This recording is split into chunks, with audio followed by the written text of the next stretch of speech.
don't think people who have never had a chance to miss their character not looking like them.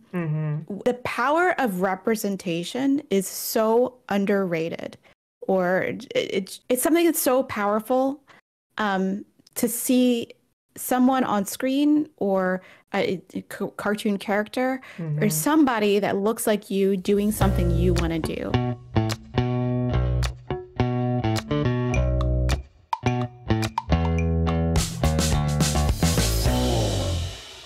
Hello, friends, and welcome to Gamers Gab, the podcast by gamers for gamers. I'm Artsy from the Artsy Gamer. I make art, I play games, and I encourage others to do the same.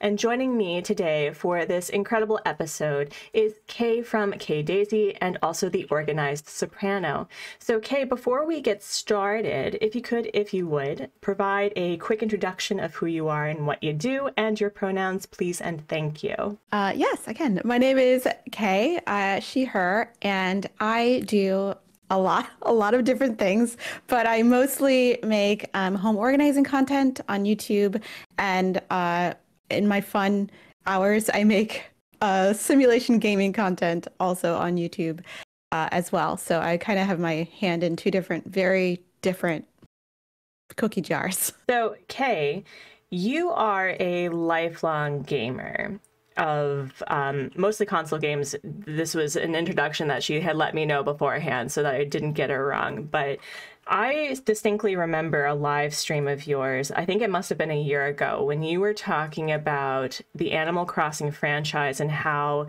it was interconnected with various pivotal moments in your life. And it started with the Animal Crossing, was the population growing, or Animal Crossing Gamecube. And you had said that it was shortly after 9/11, you were starting grad school, or you were in the thick of grad school.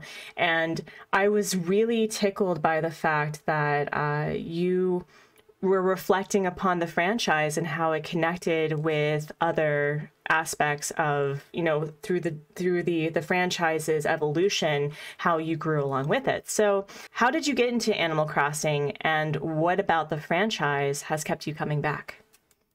So when it came out in North America, I think it was like 2000. Well, it was 2002, but I don't think I started playing until 2003. So by that time, I had just graduated, and I actually had found a job working at a ballet company. I'm a musician by trade, so I was doing administrative work with the ballet company with their music staff, and I was having so much fun working there, and then suddenly they had layoffs, and I was an unfortunate victim of one of those layoffs. I found myself with so much time looking for jobs, but I was also still playing games. And I heard about Animal Crossing online. I was just doing some research, and I was like, this sounds like a really weird game, and I want to play it. So I ordered it. I remember I ordered it on Amazon when you still got physical discs. I mean, you can still get physical copies now, but I primarily just buy digital now. But I remember getting it and being like, this is such a weird concept for a game, but I'm very intrigued. And I remember I spent maybe like 6 hours a day doing job searching, and probably 6 hours a day playing Animal Crossing at that point. And it just got me through a really tough time where I was just so sad about not having employment, and it killed a lot of dead time, and it was just such a weird, funky kind of game in 2003. Like, there was never anything like it that I saw out there, and it was so bizarre, and I loved it. I thought it was so much fun, and it just gave me so much comfort because I was living alone.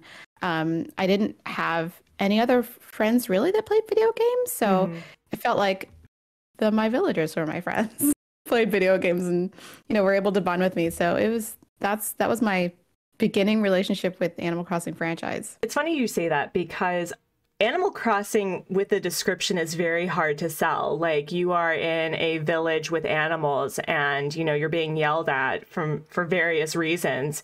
And I remember when it was just before Animal Crossing New Horizons was coming out, and my cousin is a lifelong like Animal Crossing New Leaf player, like loves the game, has always loved it. And so she was saying how excited she was, and when she was explaining New Leaf to me, I'm like, that does not sound fun at all. Like it's like being trapped in a place where you have to do menial labor and these animals are taking advantage of you. That doesn't sound fun. And now it's like I play Animal Crossing New Horizons longer and more than she does.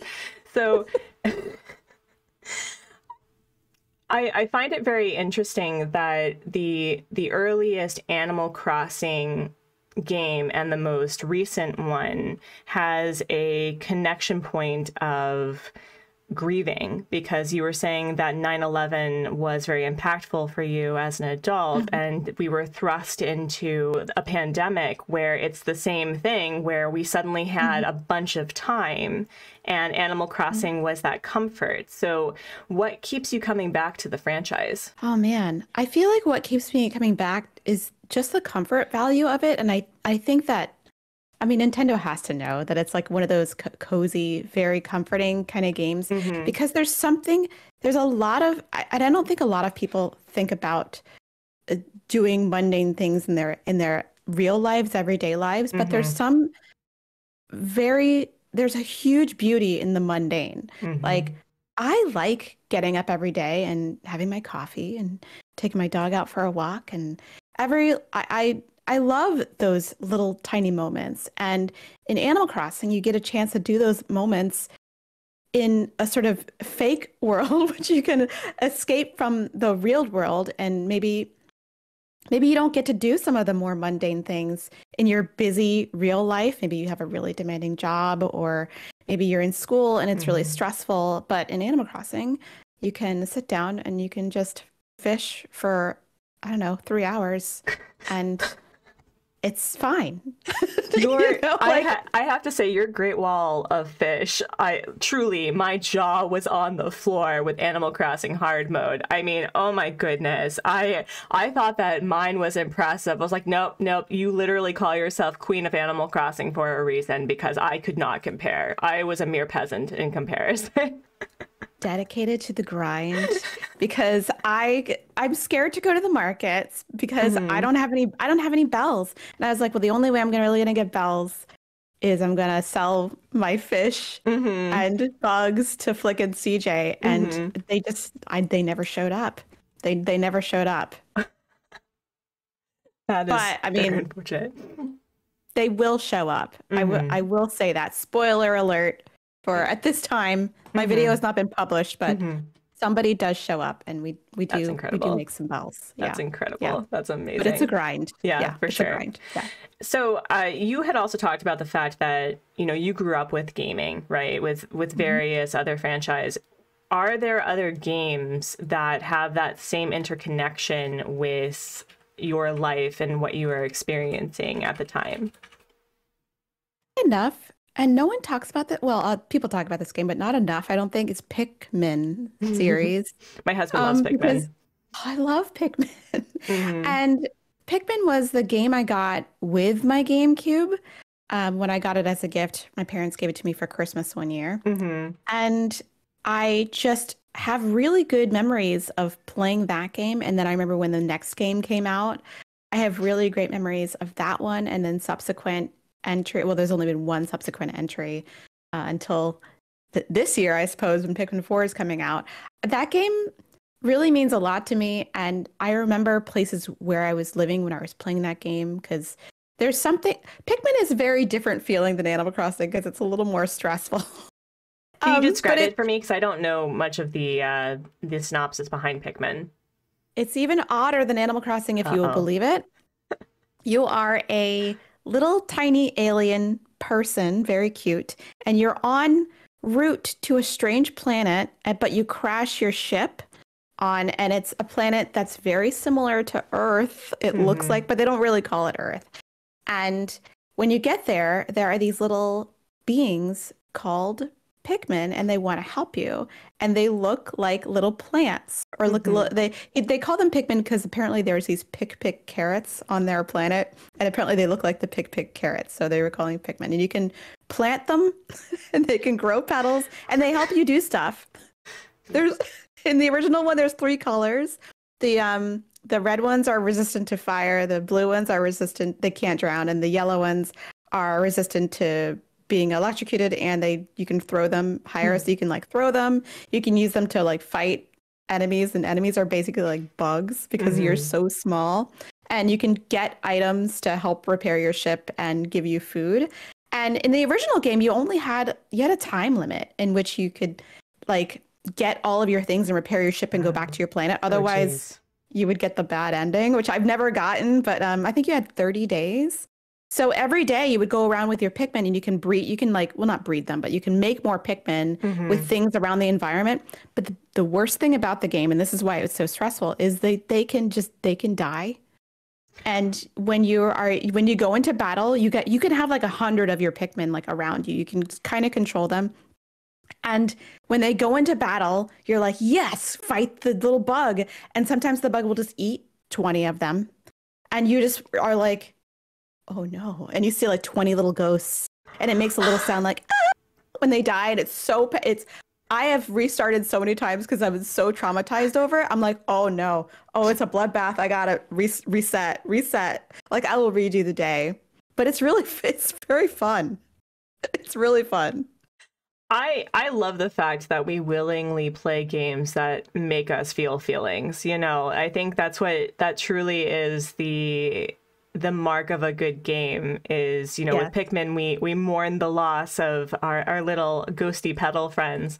And then in Animal Crossing, we mourn villagers choosing to leave, or in this case with hard mode, we have no decision in the matter. And it's the same thing with Animal Crossing Gamecube. And I watched a really interesting documentary about how Animal Crossing Gamecube specifically was to the nostalgia of the Japanese village, or Furusato, and how it's going back to, as you said, the enjoyment of the mundane. And I think that with a growing dependency of being interconnected electronically, the idea of Animal Crossing is that no, it's okay to just fish for 3 hours and not worry about something. With the joy of the mundane, I have noticed that people have fallen in love with the franchise to the point where it's almost impossible to put it down and focus on other games. And so I wonder if you have any opinions as to why Animal Crossing is that game that is impossible to put down, but we also experience burnout, because I think it is linked to, as you said, a form of self-care during a really hard time, and we have a hard time letting go of it. I think that it's equally as addictive, I guess, habit forming, and equally is I guess the burnout potential is really high because of how long you can play it without getting tired. I think because I feel like, you know, a game like an adventure game like Breath of the Wild, Zelda Breath of the Wild, or like even like Pikmin, I think I get to a threshold of you know, a few hours and then I'm like, oh man, I gotta take a break. Like when you beat a boss or something and you're just like, well, I'm going to go get some water now. I feel like with Animal Crossing, you can just kind of, time will just pass and you just talked to villagers, or you were making a pattern for 2 hours or 10 minutes if you're me and you give up. But I feel like you can play so much and then it's a lot of the same over and over again. And then you just get burnt out on it. I feel like I know a lot of people got burnt out on Animal Crossing after COVID. And I get that. It was that people were logging in ridiculous amounts of hours on Animal Crossing because we had nothing else to do. And we were also playing the game really quickly, trying to get as much done as possible in the game. I feel like because I did less of that, so I got burnt out at a much later date. Like I think I took a break from Animal Crossing. Man, it was quite brief, but I went at a very, very slow pace and didn't get burnt out on it, but I know a lot of people did, and Mm-hmm. totally to be expected if you're playing for, I don't know, 5 hours a day, 10 hours a day. Was that your Sims Done. era on K Daisy when you got burnt out? I think that happened in 20. No, No? no, because I still play Sims for so long. Sims is a game where you can either sit down and play it for 0 minutes or Mm-hmm. 5 hours. And there are times when I don't actually, there are times when I get burnt out on that game too. Mm-hmm. I think the reason I stopped uploading a lot of Sims content is it doesn't do very well on my channel. Mm-hmm. So I just kind of took a break for a while, but we'll see what happens. I loved your We'll see what Black happens. Widow series. I thought it was hilarious. So I So, hope, so fun. I know, I sincerely hope that your Sims content is more successful as it deserves, rightly so. It was hilarious to watch. I'll bring it back. Yeah, I hope so. And we're like, do a live stream of it. That'd be fun. I don't know. But That would be fun. yeah, but let's go back to what you were talking about with how Animal Crossing, like, and Pikmin, for example, you can actually remember various homes that you were living in because you are a military brat, as you had mentioned, and that you have distinct memories of how these games are interconnected with where you've lived. Aside from Animal Crossing and Pikmin's, are there any other games that are so distinctly like you can think back to when you were playing and what was going on at the time for you? I mean, definitely when I was a little kid. Well, not a little kid, but when I was an older child, I remember starting my home console journey that I owned with NES. So I am, yes, that old. And I remember my rage quitting Super Mario Brothers and and The Legend of Zelda, the original Legend of Zelda, so many times. But when I pick those games up again in 2023, I just am instantly transported back to my childhood bedroom in my parents' house. And it makes me feel so good, even if I'm not very good at the games. I'm better at Super Mario Brothers 2 than I am at the first one. But I love those games. And I also have really strong connections with some 3DS games and games on the DS. In particular, the Harvest Moon / Story of Seasons franchise of games. I spent such a long time grinding away at those as well. I remember I spent an entire Amtrak ride from Boston to Maryland just playing Story of Seasons / Harvest Moon Friends of Mineral Town. At the time, it was still called Harvest Moon.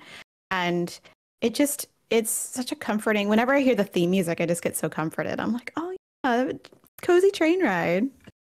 Are there games that you have used to go back to certain, feelings? Because I find it very interesting that I think Animal Crossing has us confront a lot of our biggest fears in life. It came out after, a defining focal point in American history that completely changed the identity of how we view foreigners, unfortunately, Muslims, people of color. And it also, I think, changed the way that we look at how community is either an individual thing where, it's a personal choice to get vaccinated or wear a mask. Please wear a mask, friends, by the way.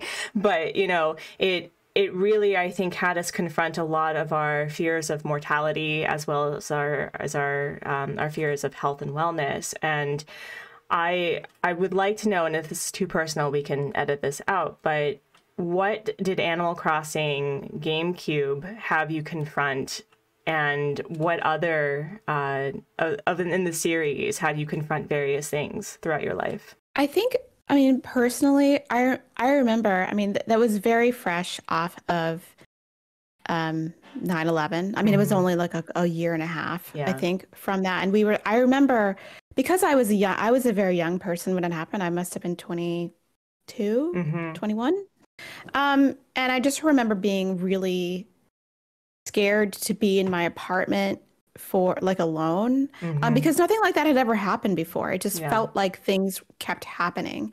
And then when all of the other like dominoes started falling with the Islamophobia and all that stuff, it just felt really uncomfortable for me as well. Not so much where I live. I live in a pretty liberal area in the North America. So I I did feel really uncomfortable, and games like Animal Crossing and even like stressing myself out in Pikmin made me feel really comforted by the upheaval that was going on in the outside world. That's pretty much my reasons for doing most things I do in my home. It's because you can control the stuff that's happening inside your home, but you can't control the chaos that's outside. You can only just sort of cope with it. So a lot of my coping mechanisms has been like organizing things and playing video games, and maybe that's not totally healthy because maybe that's too much control, but it's just how I've dealt with stuff. I just I don't know, I found a lot of comfort in Animal Crossing and just kind of escaping after that time. And even when things were kind of bad personally for me, like if I had a bad breakup or something's happening with my parents, I know that my parents went through some really scary illnesses, and I just kind of coped with, you know what, of all games, Super Smash Brothers. Bashing buttons, being like, "Ah, everything is awful." Yes, no, I totally understand that. Absolutely. I can't believe I haven't mentioned that until right now, because that's been one of the most impactful game franchises of my entire like adulthood. I don't think it was out when I was really young. I think the first one came out for Nintendo 64. Which was something I bought for myself as a college graduation gift. I was like, oh, I'm going to buy Nintendo 64 so I can play Zelda. But I didn't buy Smash, but I had it for Gamecube, and one of my very best friends and I make it a point to play Smash against each other, and we just have a ball. We're just talking smack. We're laughing because it's just, I mean, it's a dumb like fighting game. Like you can beat someone up with a flower. It's hilarious. And he's always Princess Peach and I'm always Pikachu, and it's a good time. We literally have a 10-year, oh my gosh, it's probably more now, maybe 15-year running tournament. That's amazing. Yeah, that's amazing. I personally always play Villager, both with Mario Kart. Oh my gosh. Oh, it is so great to just like throw a tree at somebody, you know. It's like it is truly confronting ecocide. Like, you want to cut down the rainforest, here's a tree. I heard Villager's like really overpowered. I've never played the Villager before. You should. It's amazing. It's truly fun. So I'm hearing that there are two aspects of how and why you game through the course of your life. Is that I think through your enjoyment of interior organization and, you know, a concept of control to that respect, and you like, you know, like life sims, you like management games. Then there's also beating each other up with flowers and various things. So throughout your life, are there certain like points where the management is more important than the just rage smacking each other, or does it really just kind of, you know, coincide and it's whatever you're feeling? I think they're just, it's whenever, whatever. I mean, I always love a good simulation game, like always. Like anytime you can give me like a farming game or like Animal Crossing or The Sims, where I can like build for literally 8 hours. I have spent like 12 and 24 hours building like a single house because, you know, with taking breaks or whatever. Yeah. But like you just get so into the detail of it. It's almost like doing a painting or something, or like building a sculpture. You're like, well, I'll come back to this later, I'll finish it. And but you know, and then I love to do the whole chaos gaming too with friends if they're willing to hang out with me and do the chaos gaming. What I find really interesting is that a lot of my friends in my close circle don't get it. They're like, what what do you do on YouTube? Like, what is that? Like, what you play with animals? Like, what is, and I'm like, no, it's really fun. But they will come over and play Jackbox games with me. That's like the only thing they want to do. And I think that's really fun. There's something for everybody, I think. Truly. I think that everyone can look back and remember like when Animal Crossing was thrust into their hands and then they like put, as you said, hours and hours and hours into a game. Why do you think that games like Animal Crossing has that sort of beauty of being interconnected where we can just recall why and when and how we played? I think with the latest entry of Animal Crossing, it's so the imprint is so strong because we were all not allowed to hang out, but we were allowed to hang out in Animal Crossing. And I remember it was a huge deal that, you know, my friends couldn't come over. We couldn't go to restaurants. There was nobody really going grocery shopping really in person a lot, unless you really had to. And there was a real lack of human connection that we didn't know how it was going to affect us. And I think it was really hard for a lot of us. But we could go to each other's islands in Animal Crossing, and it made such an imprint on us.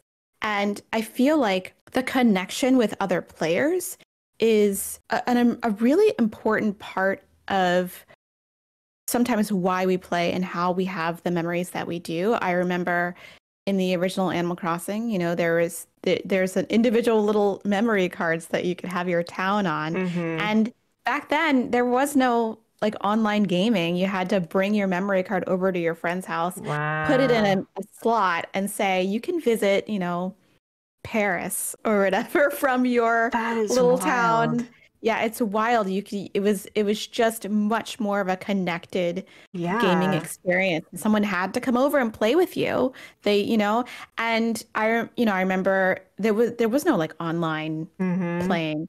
But the thing about that was the connection is still exactly the same, I feel. Like whether or not someone comes over and plays with me or whether I connect with someone over cyberspace and I play with them, it's kind of the same. And I think it's really special. The connection is so special. And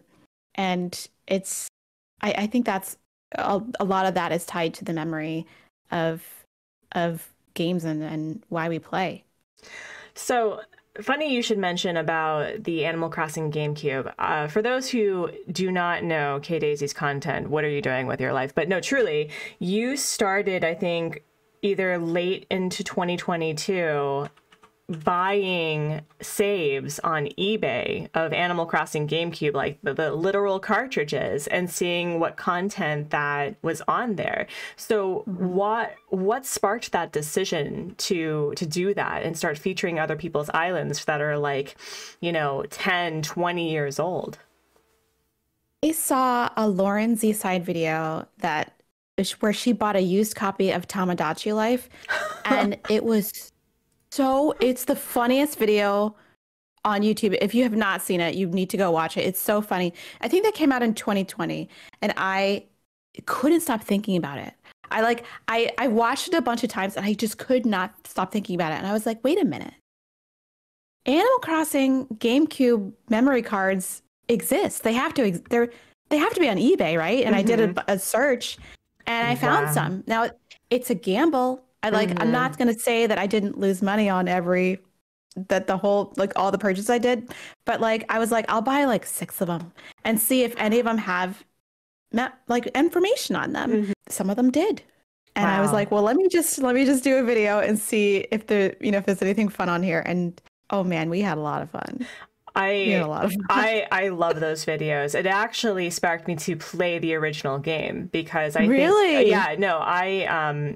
started a live stream of playing Animal Crossing Gamecube because I'm like, oh, I heard that they were mean.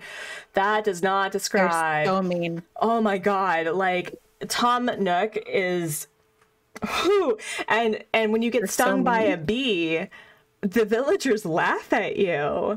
And I had Rossetti yell at me twice. That was interesting. Like I didn't like end the game after like doing a lot of stuff. I saved it and then I came back out of the house and then I clicked, you know, exit, not knowing that that's considered resetting. And I was just, I think what I loved about your content with Animal Crossing Gamecube is the fact that it really has you look and see what the heart of the franchise is and why it became so beloved. This isn't really connected, or maybe connected to the way that you play games, but I have noticed that within the last 10 years or so of gaming, that diversifying the person that you play has become very important, because obviously how when you played games in the past, how many did not have a black character that you could play? Almost all of them. Wow.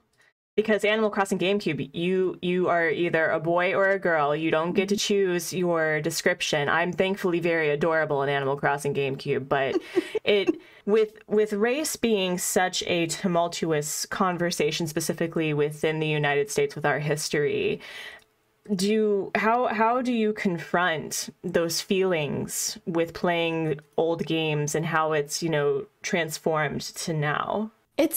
It feels different to play them now than when I was playing them the first time, because when I was playing them the first time, it was just something that I expected, because being a person of color, I was always the only brown person in the room when I was doing a thing, or one of the few black people hanging around. And so there was, you know, in the 80s when I was growing up, there was always that, like, you know, the strawberry shortcake dolls, and then they had their like one black friend, you know. So I was kind of used to it. Yeah. And so I never really thought anything of it when I got the game, and I never thought about the character customization. And I was just like, oh well, I'm like this white villager. But I do have to say, now when I go back and play those games, I'm really disappointed that I can't customize my character. And you know, and Pokemon too. Yeah. But I mean, I'm really thrilled now that you can make your character look almost exactly like you. It's amazing. Like, I was like, what?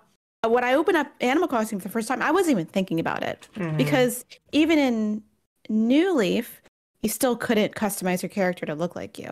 Like skin color wise too? Yeah. Yeah. Holy moly. Wow. Yeah, just in New Leaf. Yeah. Yeah. Even, I feel like even Harvest Moon or Story of Seasons had started to become more customizable in your skin tone than Animal Crossing at that point. And I may be lying, but I feel like that's the case. And when I turned in New Horizons for the first time, I was like blown away. I was like, wow. Yeah. How thrilling. And how overdue, truly. How overdue. Way overdue. My God.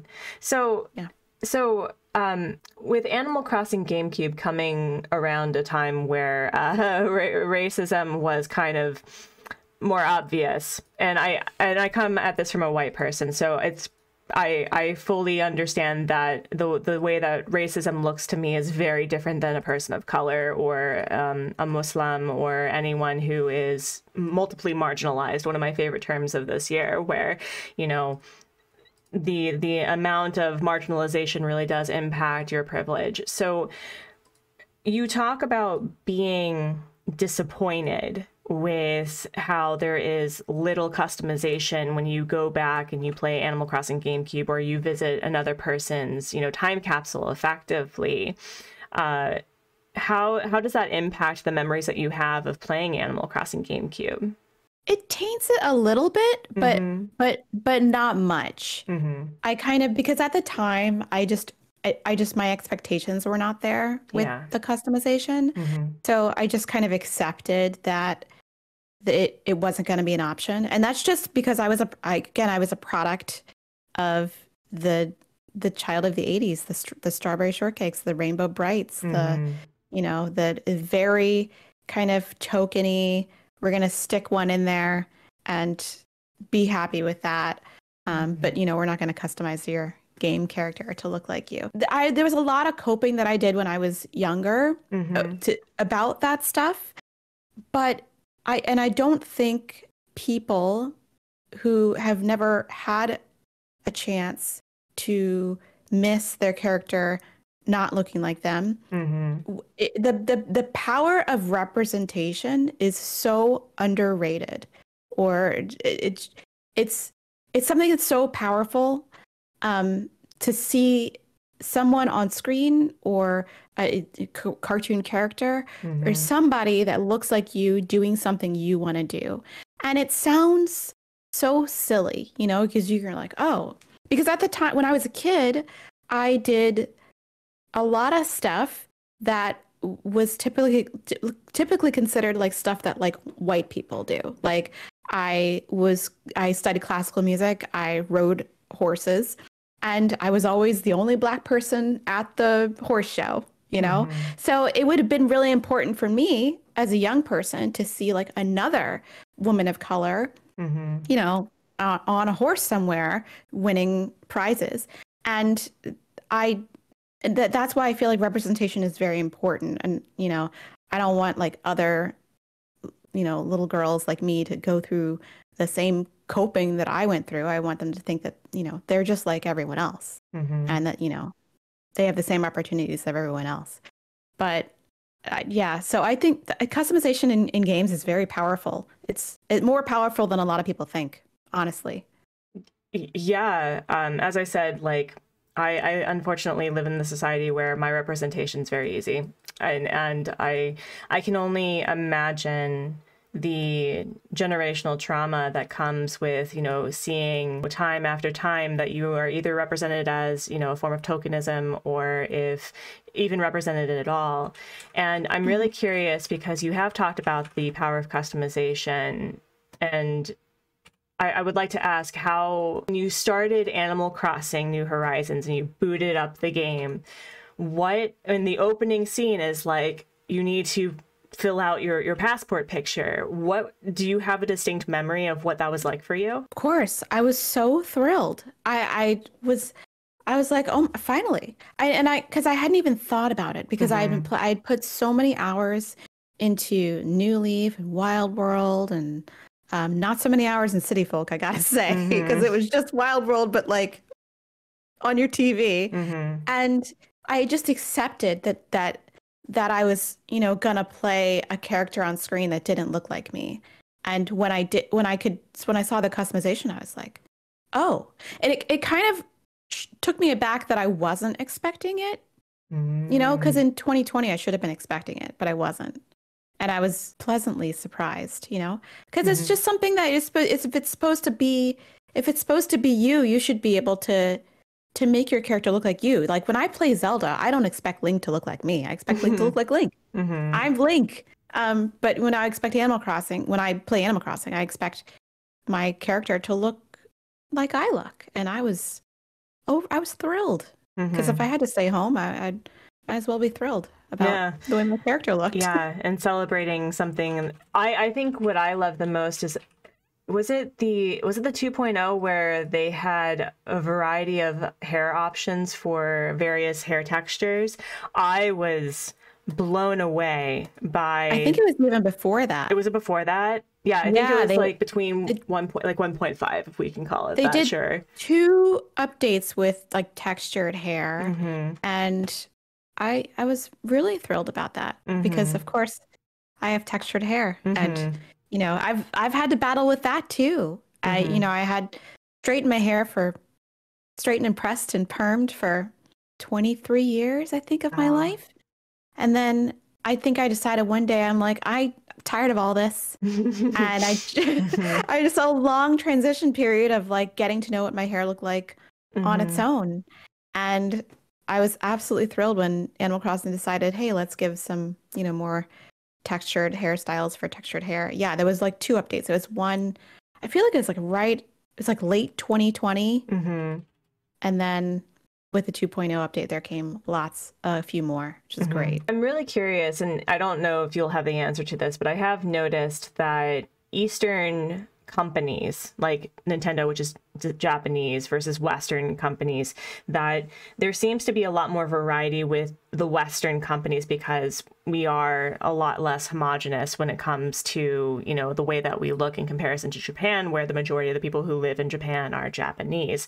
And so I don't want to excuse Eastern companies for the fact that it took them so long, but it's truly like not within their headspace. It's like, you know, this person looks white because, you know, it's closest to being Japanese, because originally Dobutsu Dumori was a Japanese release game, right? And I do find it really great that we are starting to hold games accountable. It's like, no, you need to have representation. You need to have, you know, hair textures. You need to have a variety of skin tones. You need to have all of these things that truly represent the people who play your game and, you know, keep you running. So so with the future of Animal Crossing, because I know that Animal Crossing hard mode has kind of revitalized the current, you know, Animal Crossing darling, but based on the fact that you have played the franchise from start to effectively finish at this point, what is the trajectory when it comes to the next game that you are expecting, with like how sentimental that you are over specifically this franchise? A good question, because I feel like it's weird that we're at a situation where the game is, and a lot of people say that New Leaf is so fantastic, but you couldn't put stuff outside in New Leaf, so I don't understand what everyone's talking about. I do feel like the game, they made a really good game. And I don't know how they can really improve it without putting in all the things we wanted, you know, and but that's like just the same game with updates, because I don't think that the art style, there's anything wrong with that. I think it's brilliant. I think that I don't know if I want to see it run at 60 frames per second. I think it would look really weird, because currently it runs at 30, right? It's there's still something very cartoony about 30 frames per second as opposed to 60. Maybe this is unpopular. I feel like the next game will be New Horizons with updates. I'm okay and with all that. the things we want. Yeah, I'm okay with that too. Yeah, because it's like the Nintendo Switch, right? Like I feel like how would they what's next?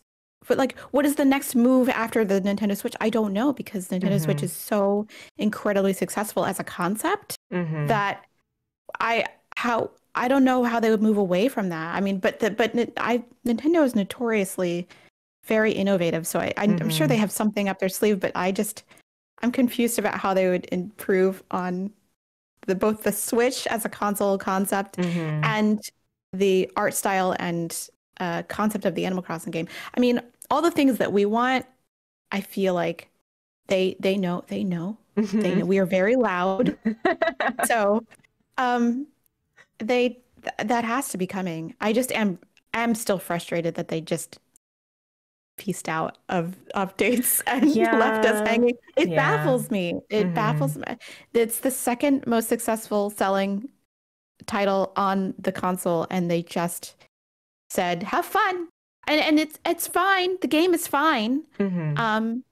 But, you know, I wouldn't mind a little new piece of furniture here and there or something. So I'm baffled. I personally, I think someone had asked me, like, what would I want to see? And I'm like, I basically want to see Animal Crossing Archipelago, where you have your island and you can transfer your save over to there, and then it's connected to like a town like New Leaf or, you know, what other games, because I haven't played the other ones. But basically the same concept, only there's more connections with people so we can play games. Because I think what I'm hearing from why Animal Crossing was so integral to your life in growing up, and especially in your adulthood, well, actually in your adulthood, because you were in your 20s when you started playing, that it was a reminder that, you know, you're not alone. At the very base of things, that you during any form of hardship, there were people who were in your corner, even if they were, you know, a tanuki that was holding you ransom, or Rover, who, let me tell you, I thought Rover was delightful for May Day, and then I just realized that when you go into Animal Crossing, Rover basically like puts you into indentured servitude without you knowing. They're like, oh yeah, Yeah. no, I know a guy, it's fine. And then you're thrust into debt and you have to work for Tom Nook, and I'm going, they're He's Nook's going to, guy. yeah, they're going to sell my organs. Like this is just how my life is. Like I did not realize this game had a lifespan of me dying and being sold for parts. Okay, because I'm the only human and therefore I must be a delicacy. I don't know. It's Nook's guy, man. Nook's guy. Yeah, no. Rover is forever changed since I started playing Animal Crossing GameCube. Let me tell you. We are kind of getting toward the end of this episode, Kay. So first and foremost, thank you so much for coming on. I really appreciate it. Was there something that you wanted to share with the timeline of Animal Crossing or any other game that was very impactful that you think is important to share? Mostly, a lot of what I see about Animal Crossing is people feeling bad about their islands not looking like Pinterest or whatever. I get that. I get that. But a lot of the point of the game is just to get the creative stuff out, or just to get the mundane stuff out. And it's a reflection on how much pressure we put on ourselves to have like perfect stuff, and like everything in your game is perfect because you're having fun. So I think a lot of people should give themselves a break about that. But I think that's it. Okay. So it's totally random. It's okay. No. It's totally fine. But we have to ask the most important question. Who would you like to have on Gamers Gab, and what would the topic be? I would love for you to have on Console Kato. I would love to hear about how she balances her YouTube channel, her design ideas, all that stuff with her family stuff. And I want to hear about her design skills because she's incredible. I know. Incredible. Oh my goodness. Yeah, like every single thumbnail, she's like, I'm a mess. And I'm like, you are not a mess. You are a literal majesty. Do not. Yeah. So, Kato, this is literally the third person who has asked you to come on. Come on, Gamers. You need to be on. Yes. You need to be on. Yes. All right, friends. Well, where can we find you, and how can we support you and your growth as a content creator? I am at The Organized Soprano if you like cozy homemaking organizing content. Occasionally there's like singing stuff on there, but not a lot because it's kind of different from what I normally put on there. And if you like gaming stuff, which of course you do if you're watching this, I'm on K-Daisy, and just watch the videos and be nice. It's so funny how like the concept of niceness is foreign to some people on YouTube. Like why say a mean thing? Just like don't watch it. You know, I don't understand. I don't understand. It's a situation, and like sometimes I'm like, I gotta disengage from the comment section sometimes. Just chill out. But it's fine. It's fine on K-Daisy. It's usually, you know. Is it? Do you specifically get mean commentary on The Organized Soprano? Nuh-uh. Oh yeah. What? Why? Yeah. People tell me that I talk too much. Back in the day when I would like not edit everything I set out, some people said like, one person, I had a video go viral. It was just like day in the life of my dog. Somebody said my dog was ugly, that like the Cavaliers shouldn't be like bred. They're like sick dogs. And I was like, it's just an innocent animal. Just enjoy the video. People tell me I like my organizing job wasn't good enough, or like my closet. I remember this one particular comment. This was like 6 years ago or something. I showed my closet in a video, and the video title was like, "What a professional organizer's closet look like." And this person went out of their way to tell me how much they disliked it and how I could not be a professional organizer because my closet was that awful. And then And then a few times there's like somebody who's just like spam bombed my channel with like individual mean comments about the videos, but I'm like, you're being mean, but like you're also watching like 5 videos of mine and specifically making comments about the content in the video, so they're like hate watching. It's a mess. Man, every party needs a pooper. Am I right? Every party needs a pooper. That's why we invited you. Party pooper. Party pooper. I love that. I love that. Well, Kay, obviously it was such a delight to have you on Gamers Gab. I have been wanting to have, friends, no joke, I've been wanting to have Kay on this for like over a year. And the reason why is because, you know, you are truly an inspiration to me as a person, as a content creator. And I love the transition of you truly just not feeding the trolls, but like giving them like empty air to feed them. And it's been truly inspiring on how to be a person as a content creator. So thank you so much for coming by. I'll be sure, friends. Thank you so much for having me. Yes, thank you. I'm going to put in the description all of the links of where you can find support and love the illustrious, the melodious Kay Daisy. And with that, friends, we'll catch you next time. Goodbye.